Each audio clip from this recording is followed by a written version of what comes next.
2021년 새해 첫 주 주일 찬양 예배의 말씀은 골로새서 2장 8절에서 15절입니다. 신약 성경 328쪽입니다. 제가 봉독해 드리겠습니다. 누가 철학과 헛됨 속임수로 너희를 사로잡을까 주의하라. 이것은 사람의 전통과 세상의 초등 학문을 따름이요 그리스도를 따름이 아니니라. 그 안에는 신성의 모든 충만이 육체로 거하시고 너희도 그 안에서 충만하여졌으니 그는 모든 통치자와 권세의 머리시라. 또 그 안에서 너희가 손으로 하지 아니한 할례를 받았으니 곧 육의 몸을 벗는 것이요 그리스도의 할례니라. 너희가 세례로 그리스도와 함께 장사되고 또 죽은 자들 가운데서 그를 일으키신 하나님의 역사를 믿음으로 말미암아 그 안에서 함께 일으키심을 받았느니라. 또 범죄와 육체의 무할례로 죽었던 너희를 하나님이 그와 함께 살리시고 우리의 모든 죄를 사하시고 우리를 거스르고 불리하게 하는 법조문으로 쓴 증서를 지우시고 제하여 버리사 십자가에 못 박으시고 통치자들과 권세들을 무력화하여 드러내어 구경거리로 삼으시고 십자가로 그들을 이기셨느니라. 아멘. 오늘은 골로새서 2장 8절에서 15절의 말씀을 통하여 십자가로 승리하라는 제목으로 함께 은혜를 나누고자 합니다. 십자가로 승리하라는 제목으로 은혜를 나누고자 합니다. 2021년 한 해가 시작되고 벌써 3일이 지났습니다. 작년 한 해 코로나19 바이러스 확산으로 인하여 우리가 얼마나 숨가쁘게 달려왔는지 알 수 있습니다. 그리고 또한 멈출 것 같았던 이 바이러스가 더 확산되어 혼돈과 어려움 속에서 한 해가 시작되었습니다. 이러한 가운데 우리의 인생 속에서 어떤 단어가 사라졌냐면 승리라는 단어가 점점 사라지는 것처럼 보입니다. 실패에 익숙해지고 더 나아가 패배에 이르게 됩니다. 그러함에도 우리는 패배를 인정하지 않습니다. 어떠하든지 간에 다시 한번 승리를 얻기 위해 안간힘을 쓰고 있습니다. 성도님 여러분, 한 해를 시작하면서 무엇을 다짐하셨습니까? 많은 것들을 다짐하지 않으셨습니까? 나는 실패하지 않을 거야. 난 패배를 인정하지 않을 거야 라고 말하면서 다짐에 다짐을 하지 않으셨습니까? 올해의 목표를 세우고 세부 계획을 세우고 나아가고 계시지 않으십니까? 저는 지난 12월 말부터 지금까지 찬양의 가사 하나가 머릿속에서 떠나지 않습니다. 찬양의 가사는 이렇습니다. 평화, 하나님의 평강이 당신의 삶에 넘쳐나기를 가득하기를 축복합니다. 기쁨, 하나님의 기쁨이 당신의 삶에 넘쳐나기를 가득하기를 축복합니다.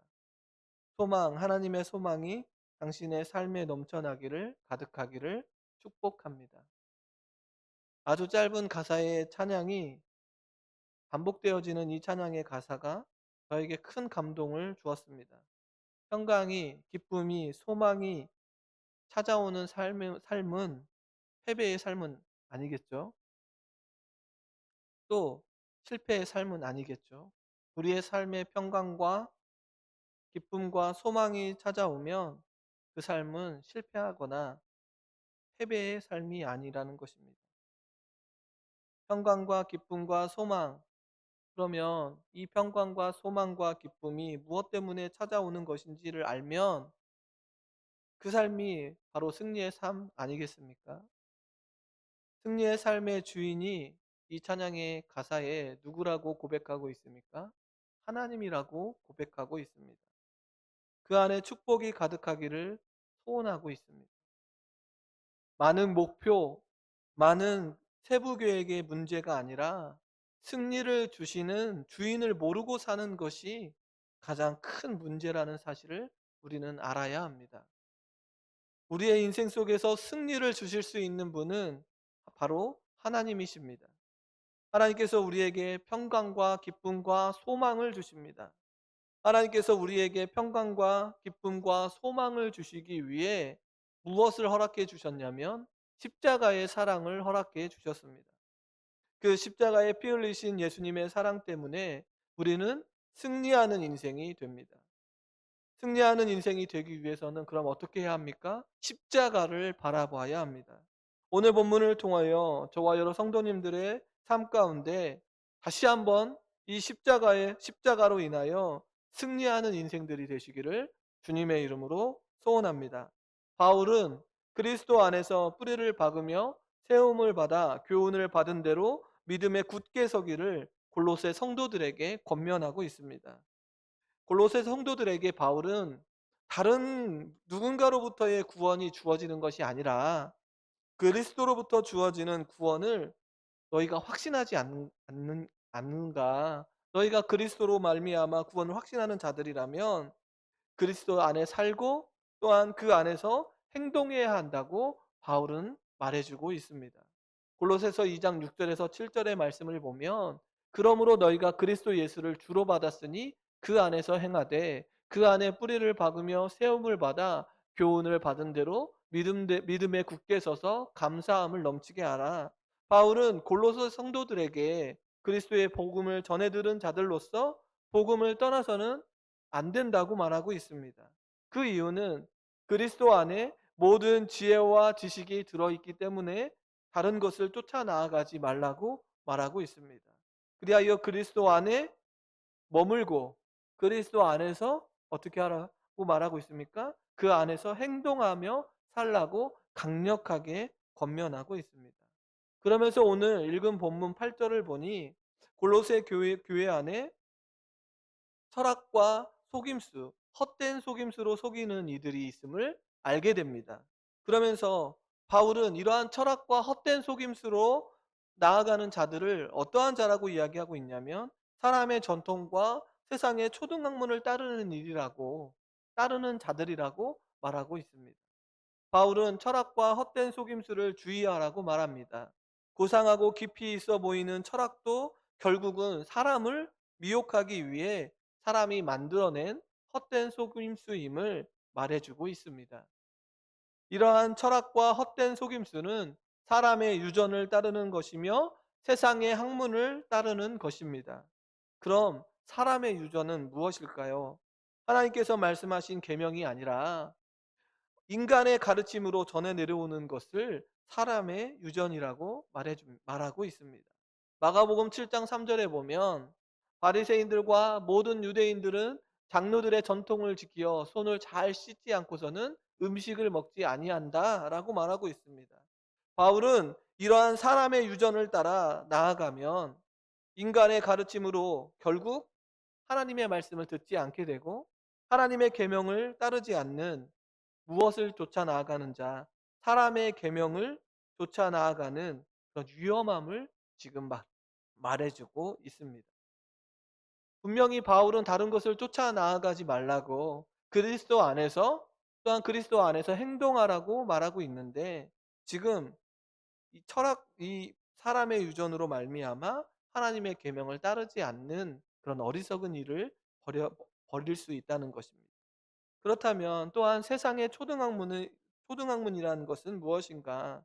우리말 성경의 초등학문으로 번역된 이 헬라어는 여러 여러 가지의 의미로 단어로 쓰이고 있지만 본문에서는 초보적이고 유치한 것들로 이해하는 것이 좋습니다. 그 이유는 8절에 이어 나오는 구절들이 할례를 말하고 있으며 20절은 의문의 순종함을 말하기 때문입니다. 골로새서 2장 20절에 보면 너희가 세상 초등학문에서 그리스도와 함께 죽었거든 어찌하여 세상에 사는 것과 같이 규례에 순종하는가 라고 말해주고 있습니다. 그리하여 골로새서 4장 2절에 보면 무엇라고 말하고 있냐면 바울은 위의 것을 생각하고 땅의 것을 생각하지 말라고 이야기하고 있고 골로새서 4장 9절에 보면 너희가 서로 거짓말을 하지 말라 옛사람과 그 행위를 벗어버리고 라고 말하고 있습니다. 그러기에 지금 바울은 철학과 헛된 속임수, 사람의 전통과 이 모든 것이 초등학문, 그러니까 땅의 것들, 서로 거짓말하고 옛사람과 그 행위, 그것들을 지금 말하고 있습니다. 그러니까 바울은 이단들이 깊고 높은 것이라고 주장하고 있는 것들이 실제로는 어떠하다라는 것입니까? 하나님과는 무관한 것임을 밝혀주고 있습니다. 그리하여 세상의 초등학문임을 표현하고 있습니다. 갈라디아서 4장 9절에 보면 이제는 너희가 하나님을 알 뿐 아니라 더욱 하나님이 아신 바 되었거늘 어찌하여 다시 약하고 천박한 초등학문으로 돌아가서 다시 그들에게 종노릇하는가? 너희가 하나님을 알고 하나님의 백성이라고 말하면서 다시 어떻게 천박한 초등학문으로 돌아가는가? 갈라디아의 교인에게 지금 바울은 말해주고 있습니다. 이러한 초등학문을 따름이 초등학문을 따름이 아니라 바울은 초등학문을 따름이 아니라 누구를 따라야 한다고 말하고 있습니까? 바로 그리스도를 따라야 한다고 지금 골로새 성도들에게 말해주고 있습니다. 바울은 골로새 성도들에게 거짓 교훈에 휩쓸리지 말고 그리스도 안에 거하기를 다시 한번 권면하고 있습니다. 바울은 앞선 1장에서 그리스도를 온전히 찬송한 것처럼 9절과 10절에서 다시 한번 하나님을 찬양하고 있습니다. 골로새서 2장 9절에서 10절에 보면 그 안에는 신성의 모든 충만이 육체로 거하시고 너희도 그 안에서 충만하여졌으니 그는 모든 통치자와 권세의 머리시라. 골로새 교회의 거짓 교사들은 완전한 신성을 지니신 하나님의 아들이 어떻게 육체를 입을 수 있을까라고 반문하고 있습니다. 그럴 수 없다고 생각했습니다. 그러나 그리스도는 완전한 사람이요 완전한 하나님이심을 바울은 밝혀주고 있습니다. 그리스도 안에만 모든 충만이 거할 뿐만 아니라 그 안에 무엇이 감추어져 있습니까? 모든 지혜와 모든 지식의 모든 보화가 감추어져 있다고 바울은 말해 주었습니다. 이로 인하여 그리스도를 믿는 골로새 성도들은 무엇을 경험했습니까? 그리스도 안에 충만함을 경험했습니다. 그리스도 안에서 충만함으로 하나님께 나아가는 그런 은혜를 경험한 자들입니다. 왜냐하면 이러한 충만을 주실 수 있는 분은 철학과 헛된 속임수, 초등학문이 아니라 바로 하나님이시기 때문에 그렇습니다. 그러기에 골로새 성도들은 다른 거짓 교사들의 교훈에 흔들릴 필요가 없습니다. 또한 그들을 지배하는 어떠한 세력이나 권세자들로부터 자유함을 누릴 수 있습니다. 모든 통치자와 권세의 머리가 되시는 누구 안에 살기 때문에 그렇습니까? 그리스도 안에 살기 때문에 그렇습니다. 그러기에 우리 역시 어떠한 세력이나 권세자들로부터 자유함을 누릴 수 있는 이유가 바로 우리 역시 어디 안에 살기 때문에 그렇습니까? 그리스도 안에 살기 때문에 그렇습니다. 성도님 여러분, 모든 통치자와 권세자의 머리가 되시는 그리스도를 통하여 충만한 은혜를 누리시기를 소원합니다. 거짓 교훈에 흔들리지 않아야 합니다. 다른 어떠한 세력 앞에서도 두려워하지 마시고 온전히 그리스도 안에만 머무르는 저와 여러 성도님들이 되시기를 소원합니다. 그리스도 안에 머물기 위해서 우리는 연합된 모습으로 나아가야 하는데 누구와 연합된 모습으로 나아가야 하는가? 바울은 세례를 통하여 그리스도와 연합된 모습으로 나아가야 한다는 것을 말해주고 있습니다. 본문 11절에서 12절에 보면 그 이야기를 하고 있는데 바울은 세례를 할례에 비유하고 있습니다. 이러한 비유는 골로새 교회 안에 거짓 교사들의 모습 때문입니다. 그들의 모습은 금욕적인 모습으로 할례 의식을 치루었습니다. 바울은 골로새 성도들에게 육의 몸을 벗는 할례를 받았다고 말하고 있습니다. 그것은 바로 그리스도의 할례입니다. 골로새서 2장 11절에 보면 또 그 안에서 너희가 손으로 하지 아니한 할례를 받았으니 곧 육의 몸을 벗는 것이요 그리스도의 할례니라. 이러한 바울은 참된 세례가 무엇인지 2장 12절에서 말해주고 있는데 2장 12절입니다. 너희가 세례로 그리스도와 함께 장사되고 또 죽은 자들 가운데서 그를 일으키신 하나님의 역사를 믿음으로 말미암아 그 안에서 함께 일으키심을 받았느니라. 바울은 참된 세례에 대하여 그리스도와 함께 어떤 것이 죽어요? 옛사람이 죽고 새사람으로 일으킴을 받는 구원에 관하여 말하고 있습니다. 바울은 11절에 보면 육의 몸을 벗는다는 것을 말하고 있는데 이것이 무엇입니까? 할례를 받는 것인데 이 말은 죄에서 해방되어 하나님께 순종할 줄 아는 새로운 상태를 의미합니다. 그러기에 바울은 그리스도와 함께 죽고 새 사람을 일으킴을 받아 구원받는 자의 모습은 성령의 능력으로 우리의 마음의 변화를 겪어 새로운 존재, 하나님의 자녀가 된다라고 말해주고 있습니다.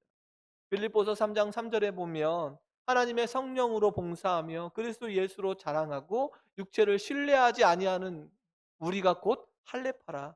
바울은 빌립보 성도들에게 진짜 할례자들은 누구라고 말하고 있습니까? 성령으로 봉사하며 그리스도를 예수로 자랑하고 육체를 신뢰하지 않는 자들이라고 말해주고 있습니다. 바울은 골로새 성도들 역시 너희들 역시 그리스도와 함께 죽고 살아 그 안에서 일으킴을 받았기 때문에 이제 너희도 어떤 자가 되어야 된다고 말하고 있는 것입니까? 성령의 능력으로 인하여 새 생명을 소유한 자로서 하나님의 영광을 드러내는 그러한 자들로 나아가야 한다고 말해주고 있습니다. 성도님 여러분, 그리스도와 함께 죽고 살 때 우리의 구원은 완전해집니다. 다른 것은 없습니다.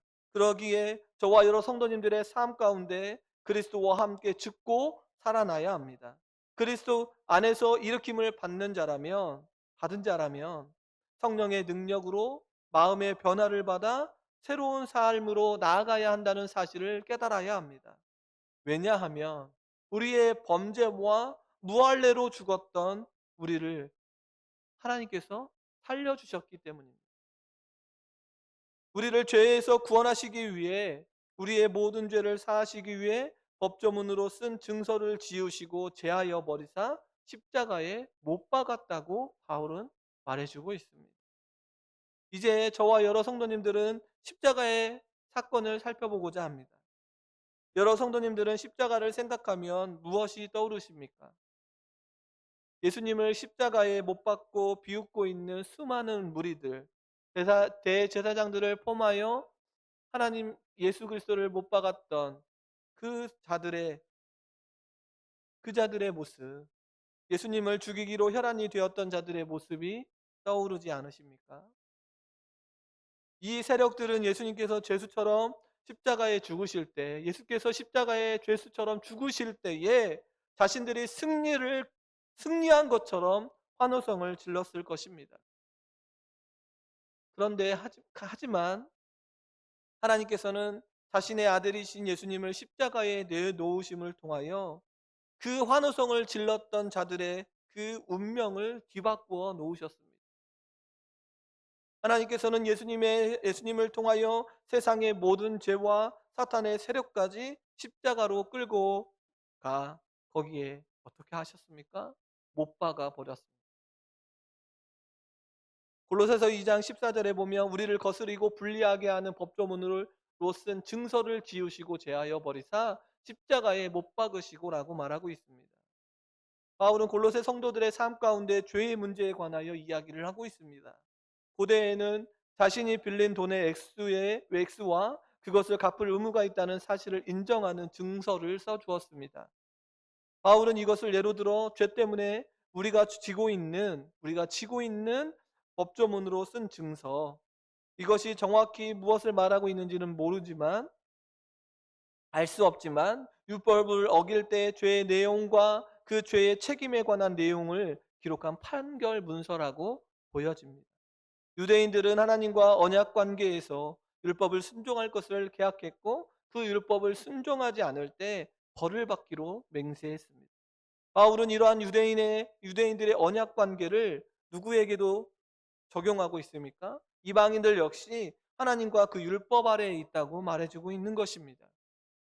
로마서 2장 13절에 보면 하나님 앞에서는 율법을 듣는 자가 의인이 아니요 오직 율법을 행하는 자라야 의롭다 하심을 얻으리니 라고 말해주고 있습니다. 바울은 이방인들 역시 율법을 행하는 자로 인하여 유대인들처럼 그것을 어겼을 때 동일한 정죄를 당한다고 말하고 있습니다. 그런데 지금 이러한 문제, 이 죄의 문제, 거스르고 불리하게 하는 이 법조문으로 쓴 증서를 어디에다가 못 박았습니까? 십자가에 못 박았다고 말하고 있습니다. 다시 말해 십자가는 유대인과 이방인 모두의 죄책을 기록한 증서를 무효케 하는 놀라운 은혜의 사건임을 말해주고 있습니다. 바울은 통치자들과 권세자들이 이긴 것처럼 살아가지만 그들을 무력화하여 아무것도 아님을 말해주고 있습니다. 또한 구경거리로 삼으심을 말해줍니다. 그 이유는 바로 예수님께서, 예수 그리스도께서 십자가로 그들을 이기셨기 때문입니다.